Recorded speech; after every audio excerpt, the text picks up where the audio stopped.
Et c'est dans ça que je trouve que ce combat, cette lutte est intéressante. Voilà, donc continuons, mobilisons-nous, effectivement défendons tous ceux qui sont attaqués, puisque c'est une vraie lutte, hein, avec des enjeux de pouvoir et de pression. Donc restons mobilisés, participons activement à cette grande rencontre festive autour de l'énergie à l'ESAN. Et effectivement, le débat viendra tout seul, je pense, dans la campagne qui nous attend, la campagne électorale qui nous attend pour l'année prochaine, pour le présidentiel. Je crois qu'il faut faire un enjeu de ce débat. Voilà, c'est ce que j'avais à vous dire pour le moment. Voilà, donc moi je disais, je suis membre du collectif Viganais qui a été créé, ça fera demain 5 mois. Donc comme le disait tout à l'heure la copine, et comme disait M. Doubsier, ça fait 5 mois que partout en France, des collectifs informent, projettent Gazland, font des réunions pour mobiliser. Et aujourd'hui, on sent que ça bouge, puisque quand même ça contraint quand même nos ministres à s'exprimer. Et l'Assemblée nationale et le Sénat, enfin le Parlement, en gros, a voté une loi qui interdit la fracturation hydraulique. Mais on est très nombreux à penser que cette loi n'est pas tout à fait parfaite. C'est ce que vous expliquera tout à l'heure Vincent Espagne. Et surtout, elle n'abroge pas les permis. Et aussi, on sait très bien que les industriels sont à l'affût. Et que si pour quelques mois, ils vont peut-être temporiser, ils reviendront à la charge dès qu'ils le pourront. Alors nous, on a intitulé cette journée « C'est pas fini ». C'est pas fini par rapport à ce que je viens de vous dire, par rapport à une loi qui n'est pas ce qu'on voulait. Nous, la demande des collectifs, la coordination nationale des collectifs, c'est abrogation des permis. C'est pas fini aussi parce que une chose aussi, tout à l'heure M. Doubsier parlait du parc des Cévennes, qui est classé à l'UNESCO, mais nous, dès le début, les collectifs, on a annoncé la couleur, on a dit le gaz de schiste, on n'en veut ni chez nous, ni ailleurs. Et bon, on n'en aura peut-être pas autour du pays viganais, mais on sait très bien que ça peut se faire dans d'autres régions de France. Bernard Piot, expliquez-nous le sens en fait de cette manifestation aujourd'hui au Vigan. Il s'agit de dire premièrement que le gaz de schiste c'est pas fini, que malgré le vote du texte de loi qui a fait l'aller-retour entre l'Assemblée et le Sénat, la loi ne nous donne aucune garantie qu'il n'y aura pas d'exploitation du gaz de schiste. Que par contre beaucoup de gens dans la population pensent que c'est fini, que maintenant ils sont protégés par une loi que nous estimons très insuffisante et peut-être même taillée sur mesure sur les pétroliers, ça l'avenir nous le dira. Donc aujourd'hui on dit que c'est pas fini et entre autres on signale qu'il y a des actions en cours, des actions en justice et contre des maires de l'Ardèche et du Gard qui seront tout à l'heure au présent en débat et qui vont essayer d'expliquer aux élus locaux et à toute la population comment se passe leur combat et quels sont les enjeux de ces assignations au tribunal administratif. Et deuxième chose, il est très possible que dans l'été, des débuts de prospection commencent, que nous soyons appelés à intervenir et que si 10 personnes qui interviennent représentent 2000 personnes, ça a plus de sens que s'ils sont tout seuls. Vous dites, vous êtes inquiet, vous êtes heureux quand même. Quels sont les sentiments aujourd'hui? Sentiments personnels, je suis heureux d'être en vacances et d'avoir la disponibilité pour pouvoir m'impliquer dans cette histoire un petit peu plus, mais enfin ça fait quand même quelques mois qu'on est impliqué. Alors en tant que militant, quel est votre sentiment après le vote de cette loi et pour l'avenir? Je vous ai dit que cette loi, pour nous, déjà les décrets d'application ne sont pas parus et on ne sait pas quand ils paraîtront. Et deuxièmement, cette loi n'empêche absolument pas l'idée d'exploitation du gaz de schiste avec des techniques dont une expérimentation ne donnera pas forcément des résultats objectifs. Vous restez mobilisés donc? Nous restons mobilisés donc. C'est cet endocrinologue qui a été auditionné par le Congrès américain, qu'on le voit donc dans Gazland, et qui explique les effets sur la santé humaine, mais aussi sur la santé des animaux et sur l'environnement de ces adjuvants, de ces molécules qu'on va mettre dans l'eau et dans les bouts de fracturation, qu'on retrouve dans les bouts de fracturation. L'essentiel des dégâts que ça produit sur la santé humaine sont des dégâts de l'ordre endocrinologique. Ce sont des dérivés de benzène, c'est des concentrations de méthane, ce sont des dégraissants, Et ce sont des produits que connaissent bien les corps de métier qui travaillent dans l'industrie lourde, type mécanique lourde, etc.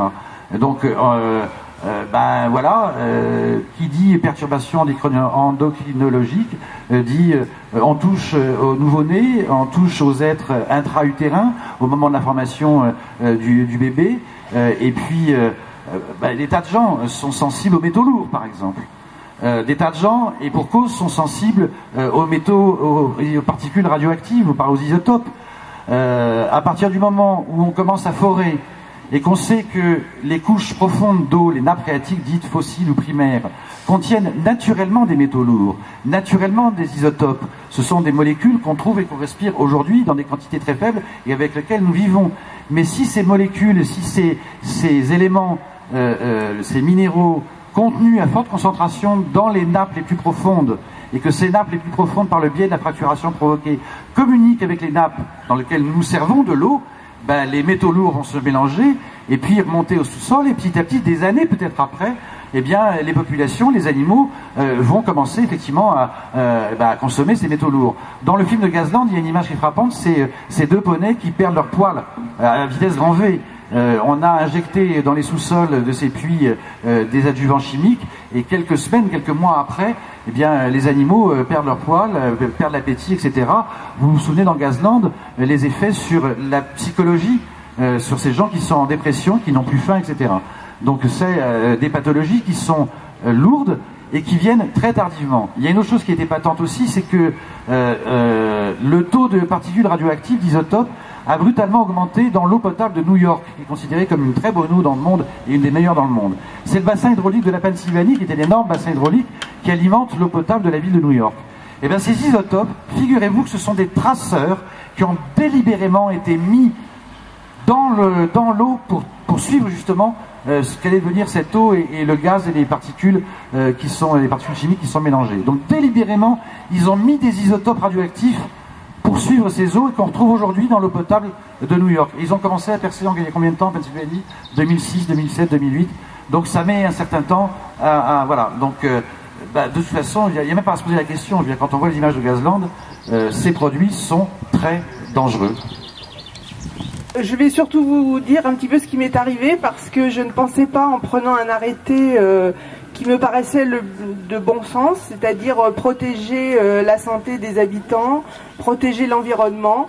Je ne pensais pas qu'il allait se retrouver, en fait, cet arrêté dans une société de Dallas aux États-Unis. Et quelle ne fut pas ma surprise, justement, en recevant cette lettre recommandée du tribunal administratif me disant qu'apparemment mon arrêté n'était pas valable et que je devais en plus prouver que la fracturation hydraulique était nocive et dangereuse. Ce que je ne vais pas me priver d'expliquer. Voilà. Donc voilà, c'est tout ce que je voulais vous dire. Moi, ce qui m'est arrivé, c'est que lorsque j'ai vu pour la première fois Gazland, j'ai compris tout de suite que c'était très, très grave.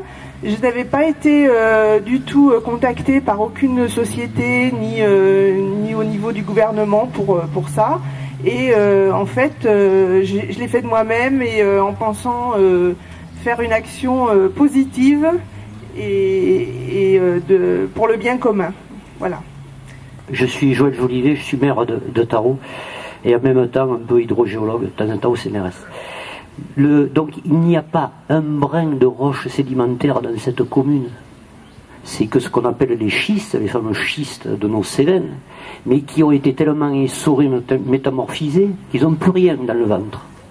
Et donc, voilà, un arrêté, Madame Boussac a pris un arrêté de solidarité, ce qu'on appelle la solidarité, ce qui est très important. Eh bien, même qu'elle n'ait pas un brin de gaz dans sa commune, eh bien, elle a été attaquée. Bravo. De la Gorse, qui est une commune à côté de Vallon-Pont-d'Arc, donc sur le territoire des Gorges de l'Ardèche.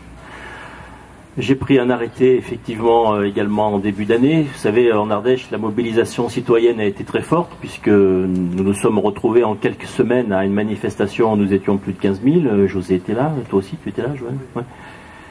Ouais. Oui.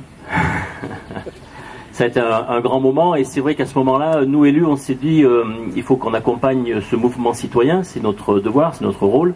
Donc on a créé un collectif des élus, Nous avons pratiquement tous pris des arrêtés, ceux qui étaient sur ce territoire. Nous sommes sur le territoire du permis de Villeneuve-de-Berre qui est détenu par l'américain Schubart.